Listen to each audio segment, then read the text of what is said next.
Similar to using a pole to determine whether an athlete has the flexibility to get into a squat shape, we can use the wall and the floor here to create an even more passive position. So Emmy's got her back flat to the ground, her butt close to the wall, and now I want her to bring her feet down to about the same distance apart where she squats. So she's about shoulder width apart, knees and toes are pointing the same direction. It's clear as day that she's definitely below parallel, and so this is good. She's got pretty good flexibility here. Now we can challenge this position by trying to bring the feet closer to the ground. The closer she can get their feet to the ground, this tells me that she's got flexibility to create a nice upright squat. Let's see if she can bring her feet even lower. You can use your hands if you want to. Ooh, there we go, not too shabby. Now, if the feet are far away from the floor, got more of a vertical shin, this is going to simulate more like an immature squat where the chest is parallel to the ground, and we don't want that. The good news is that she can get her heels to her butt.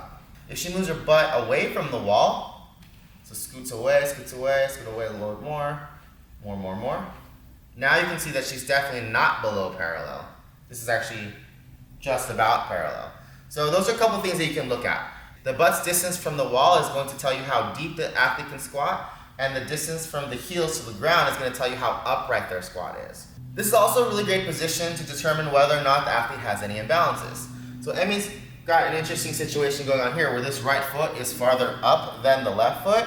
So I might encourage her to try to bring the right foot down just to see if she can even it out. She probably didn't even notice that, but from watching it I can see it. So this is a really interesting thing that you can observe. You can see whether or not that one knee can turn out more than the other, whether one foot is closer than the ground or another. And so that's going to help you pinpoint where you should direct your attention for developing more flexibility. The next thing we can assess from this position is the overhead squat.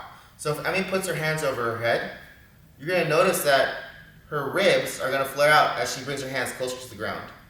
So this is something that we're working on for her. She's got some inflexibility in the shoulders, but this is how you can tell. If I put my hand underneath her rib cage here, underneath her low back, there's some space under there. Can you bring your low back to the ground? Squish my hand. More.